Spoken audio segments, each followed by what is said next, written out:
Hello बच्चों, good afternoon. I hope आप सभी अच्छे होंगे और आप सभी की पढ़ाई अच्छे से चल रहा होगा। जैसे कि हम लोगों ने सिलसिला चालू किया था क्लास 10 के लिए टॉपर्स बेंच, तो हमारे चैनल पर 2 दिन वीडियो अपलोड नहीं हुआ, जिसकी वजह से पीछे का रीजन है कि मेरे घर पे बहुत ज्यादा काम आ गया था, तो उसके बीच में हमारा क्लास 2 दिन छूट गया था। आज के बाद आपको डेली क्लास मतलब आपको 12 बजे के आसपास दोपहर में पर डे वीडियो अपलोड होगा। तो आपसे मेरे साथ जुड़े रहिए चैनल के साथ। चलिए आइए, तो हम लोग सिलसिला चालू किए थे त्रिकोणमिति से, जो कि मैथ का आपके सबसे जल्दी चैप्टर है। तो हम लोग क्वेश्चन नंबर 4 तक कर लिए थे बच्चों, और आई होप आप सभी अच्छे ने प्रैक्टिस किया होगा। तो आइए हम लोग क्वेश्चन 5 से अपने क्लास को स्टार्ट करते हैं। आई होप आपके बोर्ड स्क्रीन पे क्वेश्चन नंबर 5 शो कर रहा होगा। चलिए आइए, मैं आपके साथ एक बार क्वेश्चन पढ़ देता हूँ। देखिए क्वेश्चन क्या लिखा है। लिखा है यदि सेक थीटा बराबर, क्या लिखा है बच्चों आपको बोर्ड पर आप देखिए, यदि सेक थीटा बराबर 13/12 हो तो अन्य सभी त्रिकोणमितीय अनुपात परिकलित कीजिए।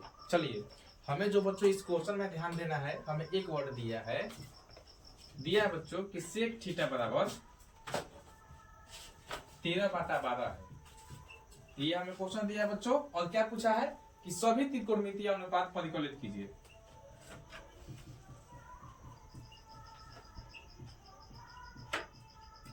सभी त्रिकोणमितीय अनुपात परिकलित कीजिए। चलिए बच्चों, यहाँ पे ध्यान से देखिए, हमें जो है वर्ड समझना है और पकड़ना है कि सभी त्रिकोणमितीय अनुपात जो दिया है, जैसे कि हमने आपको बताया था कि किसी भी समकोण त्रिभुज में मैक्सिमम नंबर कितने हो सकते हैं, कितने त्रिकोणमितीय अनुपात होते हैं, 6। और वो क्यों होते हैं, क्योंकि त्रिकोणमितीय अनुपात एक रेशियो होता है, एक संबंध होता है। और समकोण त्रिभुज के भुजा में जब हम संबंध बनाते हैं तो मैक्सिमम संबंध 6 होता है, और इसीलिए त्रिकोणमितीय अनुपात की संख्या कितनी होती है, 6 होती है। तो आइए, यहाँ पर हमको तो सेक थीटा दे दिया, तो मेरे साथ बोलिए क्या था बच्चों, साइन थीटा आगमन करके, sine theta cos theta, tan theta cosec theta, sec theta cot theta. अब मेरे साथ यहाँ पे लिख लीजिए आप लोग, sine theta cos theta, tan theta cosec theta, sec theta और कोट थीटा, जिसमें आपको इस थीटा का वैल्यू दिया है, मतलब एक जो रेशियो बन रहा है हम लोगों को समकोण त्रिभुज में सेक थीटा का, उसका मान दिया है। बाकी आपको 5 का पूछ रहा है। चलिए आइए ये सब थोड़ा समझ लेते हैं, थोड़ा सा में क्या क्या है। तो आपको पता है कि ये हमारा समकोण त्रिभुज है। क्या बच्चों, हमारा समकोण त्रिभुज है, और ये 90 डिग्री बन रहा है, और 90 डिग्री के सामने क्या होता है बच्चों, कोण। क्या होता है बच्चों, कोण। और सामान्यतः जो हम इसको लंब मानते हैं तो ये अपना हो जाता है आधार। क्या होता है बच्चों, आधार। और वही बताए थे कि जब समकोण त्रिभुज के किसी भी दो भुजाओं का रेशियो लेंगे, अर्थात दो भुजा के बीच में भागे से संबंध दिखाएंगे, तो उससे एक नया नाम होगा, और वही नाम किसी का नाम था साइन थीटा, किसी का नाम था कोस थीटा, किसी का नाम था टेन थीटा। आई होप आप सभी को अच्छे से याद हो रहा होगा। चलिए आइए, तो इस क्वेश्चन को हम लोग डील करते हैं। तो सबसे पहले आप फॉर्मेट लिखिए मेरे साथ। सबसे पहले दिया है, ये आपको लिखना ही है बच्चों। क्या दिया है भाई मेरे, सेक थीटा बराबर 13/12। क्या दिया बच्चों, सेक थीटा बराबर 13/12। तो बताइए हम लोगों का पहला स्टेप क्या था, पहला स्टेप क्या था कि इसमें जो डाटा दिया है उसको पहले आप कन्वर्ट कीजिए। चलिए बताइए मेरे साथ, याद है आपको ट्रिक, क्या था ट्रिक बताइए, लाल बटा में कक्का और कक्का बटा में लाल। चलिए यहाँ पे क्या था बच्चों, sine theta cos theta tan theta cosec theta sec theta. क्या था बच्चों, सेक थीटा। तो सेक थीटा क्या था, के बटा में ए। तो पहले आप ऐसा लिखा कीजिए कि सेक थीटा बराबर कितना दिया बच्चों मेरे, 13/12। और क्या दिया है, के बटा में ए। और के से क्या होता है बताइए, कोण। क्या होता है भाई, कोण। ए से क्या होता है, आधार। ए से क्या होता है, आधार। अब हम लोग ये मिल गया, इसको आप राइट एंगल ट्रायंगल में पुट कीजिए। ये रहा अपना राइट एंगल ट्रायंगल, तो इसमें पुट कीजिए ए बी और सी डाल दीजिए यहाँ पे। और देखिए यहाँ पे क्या था बच्चों, कोण। और 90 डिग्री के सामने समकोण के सामने क्या होता है, कोण। कोण का वैल्यू कितना दिया है, 13। तो यहाँ पे इसको 13 लिखिए, और यहाँ पे लिखिए 12, और यहाँ पे आपको निकालना पड़ेगा। यही हम लोगों का फर्स्ट स्टेप था कि किसी भी त्रिभुजा में 2 का मान दिया हुआ होता है और 1 का मान आपको पाइथागोरस थ्योरम से निकालना पड़ता है। लेकिन इसके लिए मैंने एक आपको बताया था पाइथागोरस ट्रिपलेट करके। क्या बताया था बच्चों, पाइथागोरस ट्रिपलेट करके, जिस बच्चे को याद होगा कि एक 13 है, एक 12, दूसरा क्या होगा, 5 होगा। क्या होगा, 5 होगा। तो अब तो समझ में आ गया 5 है, लेकिन बोर्ड में आएगा तो ऐसे क्वेश्चन नहीं बनाना। तो आइए हम लोग अपने सिलसिला ढंग से चालू करते हैं। यहाँ पे लिखिए ऐसे, पाइथागोरस फॉर्मूला से, पाइथागोरस फॉर्मूला से। तो क्या था बच्चों पाइथागोरस फॉर्मूला में? कॉट स्क्वायर बराबर लंब स्क्वायर प्लस आधा स्क्वायर, यही था ना बच्चों। चलिए यहाँ पे देखिए, तो कौन है कितने वैल्यू दिया है 13, और लंब कितना दिया बच्चों, इसको x मान लेते हैं। आधा कितना दिया बच्चों मेरे 12 का स्क्वायर, इसको लिखिए 169 हो जाएगा अपना। ये कितना हो जाएगा बच्चों x स्क्वायर, ये कितना हो जाएगा 144। तो मैं आपको फिर से बच्चों याद कराना चाहते हैं कि आपको त्रिकोणमिति में अगर कमांड करनी है तो आपको मिनिमम 1 से 30 तक वर्ग याद होना चाहिए, ये नेसेसरी है। इसलिए भैया आपको याद था भैया को तो लिख देते हैं 169, जिस बच्चों को याद नहीं वो गुना करेंगे 13 गुना में 13, ऐसे आपको करना पड़ेगा। देखिए यहाँ पे ये अपना 169 और 144 प्लस में, इधर किस में हो जाएगा माइनस में, ये हो गया अपना माइनस, और ये कितना हो जाएगा बच्चों x स्क्वायर। अब घटाओ यहाँ पे, घटाओ तो कितना बचेगा 25, और ये होगा x स्क्वायर। x का मान कितना आ जाएगा, ये है स्क्वायर में बराबर किस पर जाएगा, तो किस में आएगा रूट में, किस में आएगा बच्चों रूट में, ये हो जाएगा रूट 25, और x का मान हो जाएगा 5, x का मान हो जाएगा 5, x का मान कितना हो जाएगा बच्चों 5। चलिए हम लोगों का इस क्वेश्चन का फर्स्ट स्टेप हो गया। आप वीडियो को पॉज कीजिए और इसके आगे मैं इसको यूज करके बना रहा हूं, आप इसको नोट डाउन करिएगा। चलिए तो हम लोग इस राइट एंगल ट्रायंगल को कंप्लीट कर लिए। ये हमको दिया था, इसको निकालना था, तो इसको पाइथागोरस थ्योरम से निकाल लिए और उसको पुट कर लीजिए। अब भाई हम लोग क्या क्या निकालना था, ऐसे लिख लीजिए यहाँ पे sin थीटा निकालना है, और क्या निकालना है भाई cos theta tan theta tan tan theta cosec theta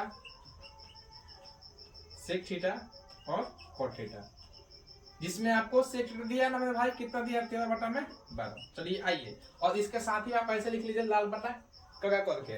तो पहला क्या है l बटा में k, और पहला क्या होता है sin थीटा, क्या होता है sin थीटा, तो यहाँ पे लिख लीजिए l बटा में k, और l क्या है ab, l क्या है बच्चों ab, और k क्या है मेरे भाई ac, क्या है भाई ac। तो यहाँ कितना हो जाएगा इसका आंसर 5 बटा में 13, 5 बटा में 13 हो गया इसे।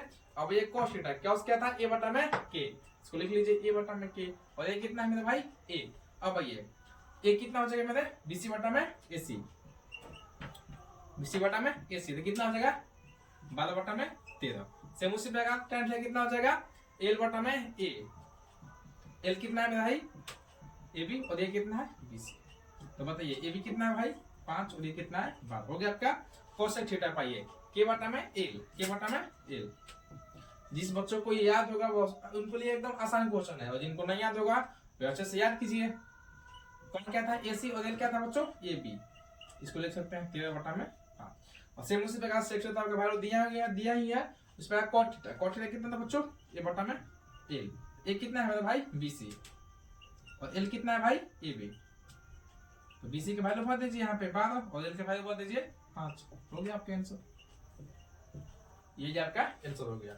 यही आपको क्वेश्चन समझना था, और ये क्वेश्चन जब भी आएगा आपके एग्जाम में 2 नंबर का क्वेश्चन आएगा। इसको आप वीडियो को पॉज कीजिए और इसको वीडियो को उतारिए क्वेश्चन को, उसके बाद मैं आपको नई क्वेश्चन कर रहा हूँ। आई होप बच्चों आपने पिछला क्वेश्चन नंबर 5 अच्छे से उतारा होगा, और उसको अच्छे से आप रिवीजन कीजिएगा। देखिए मैथ जो है बच्चों रिवीजन का चीज है, और आपको इतना ही बोल रहा, आपको 110% श्योर दे सकते हैं कि आपको जितना बोर्ड पर करा रहे हैं आप उसको अच्छे से नोट्स बनाकर आप रिवीजन करके जाइए। और मैथ में 100 में 100 लाने गारंटी आपके भैया का, बस एक ही शर्त करना है कि आपको जितना क्वेश्चन बता रहे हैं आप उसको अच्छे से पैचअप अपने हाथ में कर लीजिए, कि वो क्वेश्चन आपसे कोई सपने में पूछे तो उठ के बताइए ऐसे ऐसे ऐसे करना था। चलो ठीक है बच्चों, हम लोग आते हैं 8.1 का जो सबसे बेहतरीन आप क्वेश्चन मान सकते हैं, क्वेश्चन नंबर इसको मान सकते हैं। चलिए आइए, इसको प्रूव करने का हम इसको तो 4-5 तरीके से प्रूव कर सकते हैं, लेकिन आपके दिमागी क्षमता के अनुसार और आपको इस लेवल के अनुसार आपको हम इसको 2 तरीके से बनाने का प्रयास करेंगे। मैंने यूट्यूब पर देखा कि बहुत सारे टीचर आ रहे हैं और ऐसे ही बता के चले जा रहे हैं, लेकिन वो अच्छा तरीका नहीं है। चलिए आइए इस क्वेश्चन को देखते हैं, और अच्छे से आप भी मेरे साथ समझने का प्रयास कीजिएगा। सबसे पहले आपको बोर्ड पर क्वेश्चन शो हो रहा होगा, क्वेश्चन नंबर 6 है। चलिए यहाँ पर ध्यान में देखते हैं हम लोग। यहाँ दिया है बच्चों, आप इसको क्वेश्चन को पढ़िए। क्या बोला बच्चों, यदि कोण ए कोण बी नयून कोण है, कोण बी और कोण ए नयून कोण है, और जहां एक आपको मतलब दिया है इसमें कि cos a बराबर cos b है, cos a बराबर cos b है, तो दिखाइए कि एंगल a बराबर एंगल b है। आपको ये शो करना है। तो आइए इस क्वेश्चन को पढ़ने से पहले इस क्वेश्चन का ऑपरेशन करते हैं। मतलब इस क्वेश्चन से आपको क्या करना है, चीज सीखने को मिल सकता है।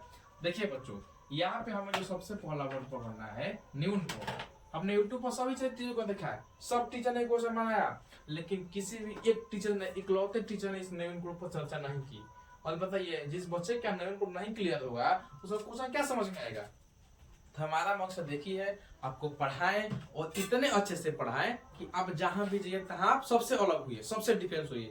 आप आपको भीड़ नहीं बनाना सिखाएंगे हम, आप अकेले रहिए, आप शेर बन के रहिए, बस आप मेरे साथ जुड़े रहिए। चलिए देखिए बच्चों, यहाँ पे क्या दिया है भाई, न्यून कोड। क्या दिया मेरे भाई, न्यून कोड। और पढ़िए मेरे साथ, न्यून कोड का मतलब होता है 90 डिग्री से कम, 0 डिग्री से बड़ा। क्या होता है बच्चों, 90 डिग्री से बड़ा, 0 डिग्री से 90 डिग्री से छोटा और 0 डिग्री से बड़ा। आप ऐसे लिख सकते हैं एक लाइन में ऐसे, न्यून कोण बराबर, मतलब थीटा होगा आपको, लेकिन थीटा जो होगा किससे बड़ा होगा, 0 से बड़ा होगा, और किससे छोटा होगा, 90 डिग्री से छोटा होगा।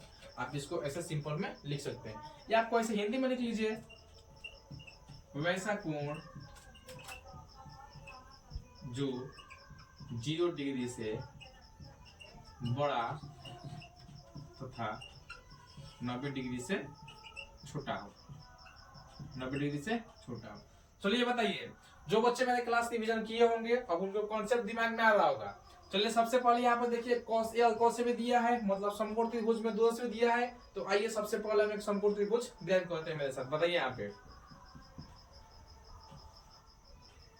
देखिए, हम इसको एक त्रिभुज मानते हैं। क्या मानते हैं बच्चों, त्रिभुज मानते हैं। इसको ए बी और इसको ए बी और इसको सी नाम देते हैं। क्या नाम देते हैं बच्चों, ए बी और सी नाम देते हैं। लेकिन ये तो बच्चों बताइए, क्या समकोण त्रिभुज है, कोई समकोण त्रिभुज नहीं है भैया। तो हम इसको समकोण त्रिभुज बनाते हैं। कैसे बनाते हैं बच्चों, अपने खुद से एक लाइन बनाते हैं। माना कि हमने यहाँ पे एक लाइन मिलाया ऐसे ऐसे, ठीक है बच्चों। एक सी से डी पर एक रेखा खींचा। क्या खींचा बच्चों, सी से डी पर रेखा खींचा। तो आप यहाँ पे लिख लीजिए, सी से डी पर एक रेखा खींचा, ठीक है। अब देखिए, जब रेखा हम लोग खींच दिए तो आप अब आपको यहाँ पे 2 समकोण त्रिभुज दिखाई दे रहा होगा। क्यों दिखाई दे रहा होगा, यहाँ आपको बन गया 90 डिग्री, और जिस त्रिभुज में एक भुजा कितना हो गया, 90 डिग्री, यानी एक कोण कितना हो गया, 90 डिग्री का। तो दोनों के ये त्रिभुज कौन सा होगा, समकोण त्रिभुज। सेम उसी प्रकार आपका ये भी त्रिभुज हो गया बच्चों, समकोण त्रिभुज। चलिए ध्यान से देखिए, अब ये हो गया हमको समकोण त्रिभुज। इसमें एंगल आपको बी शामिल है और इसमें एंगल ए शामिल है। अब बताइए, ये जब बच्चों हो गया 90 डिग्री, क्या हो गया बच्चों, 90 डिग्री। तो मेरी बात समझिए। अब बताइए कि क्या कभी भी न्यून कोण के अलावा कोई दूसरा कोण हो सकता है, नहीं हो सकता है। क्यों क्या हो सकता है, क्योंकि 0 डिग्री होगा तो एंगल ही नहीं बनेगा, जब एंगल नहीं बनेगा त्रिभुज नहीं बनेगा। लेकिन अगर 90 से अधिक हो गया, 90 से अधिक हो गया तो त्रिभुज का योग कितना हो जाएगा, 180 से ज्यादा। त्रिभुज का प्रॉपर्टी नहीं है। इसी कारण है कि एंगल जो हमारा बी है अर्थात 90 से छोटा ही होगा, और 90 से जब छोटा होगा तो क्या होगा, न्यून कोण। तो इसीलिए इस क्वेश्चन में दिया है कि एंगल ए और एंगल बी क्या है बच्चों, न्यून कोण है। क्या है बच्चों, एंगल बी और एंगल न्यून कोण है। तो हम लोग एंगल बी क्या है भाई, न्यून कोण है। एंगल ए क्या है, न्यून कोण है। तो बताइए यहाँ पे क्या दिया था क्वेश्चन में, दिया क्या था बच्चों, क्वेश्चन में आपका दिया था cos A बराबर cos B। तो बताइए, आपको बताए थे cos क्या है, cos एक रेशियो है। cos क्या है, रेशियो है। जब आधार का, यहाँ पे लिख देते हैं बच्चों, ला बटा में कक्का, जब आधार का कोण के साथ रेशियो लेते हैं, आधार का कोण के साथ रेशियो लेते हैं तो हमें कौन सा बनता है, उसको बोलते हैं cos थीटा। क्या बोलते हैं, cos थीटा। तो आइए यहाँ पर ए के अनुसार लो आपका आधार क्या होगा। देखिए ए टांग रहा है इस पे, तो इसका सीडी लंब हो गया, सीडी क्या होगा बच्चों, लंब हो गया, और इसी क्या हो गया आपका कोण हो गया। लेकिन ये क्या हो गया, आधार हो गया, तो इसको लिख सकते हैं एडी बटा में क्या लिख सकते हैं बच्चों, एसी लिख सकते हैं, एडी बटा में एसी। सेम उसी प्रकार अब यहाँ पे आइए, cos b बराबर क्या लिख सकते हैं बच्चों, cos b बराबर। तो cos b बराबर क्या हो जाएगा बच्चों, cos b बराबर क्या हो जाएगा भाई, यहाँ पे देखिए ये तक लंब हो जाएगा, ये आधार हो जाएगा, मतलब bd बटा में bc, bd बटा में bc, bd बटा में bc।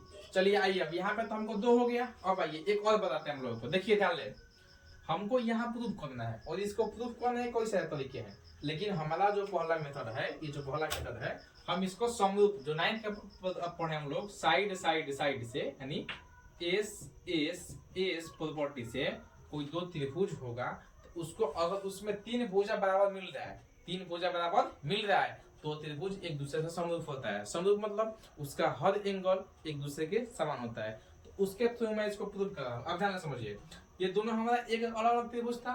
इसमें क्या है बच्चों कि जितना आपका ये एडी है, कितना बच्चा है एडी, एडी बटा में एसी जो है वो किसके बराबर है, बीडी बटा में बीसी के, बीडी बटा में बीसी के।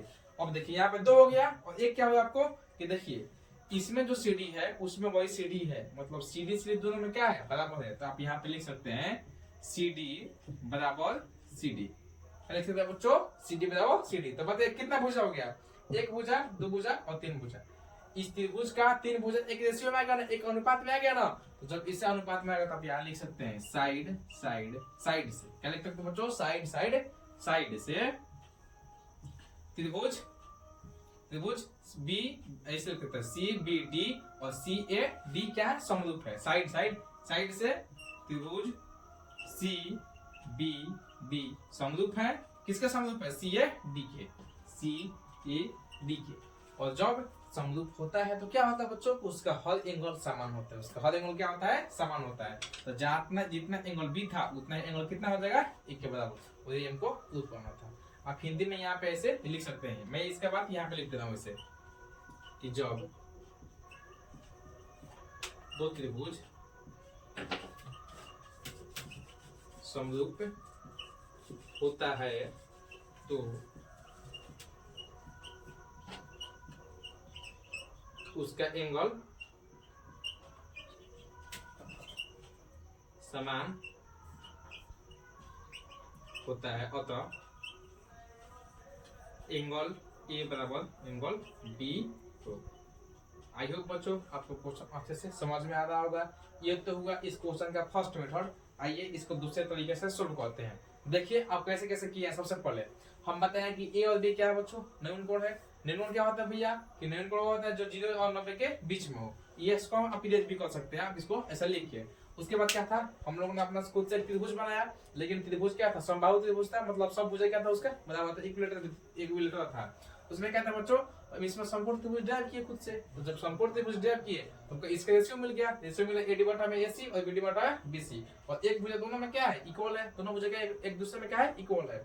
जब इक्वल हुआ तो साइड साइड साइड से क्या हो गया कॉन्ग्रुएंट हो गया, मतलब समरूप हो गया। और जब समरूप हो गया उसके एंगल क्या हो जाएगा बच्चों खुद में बराबर होगा।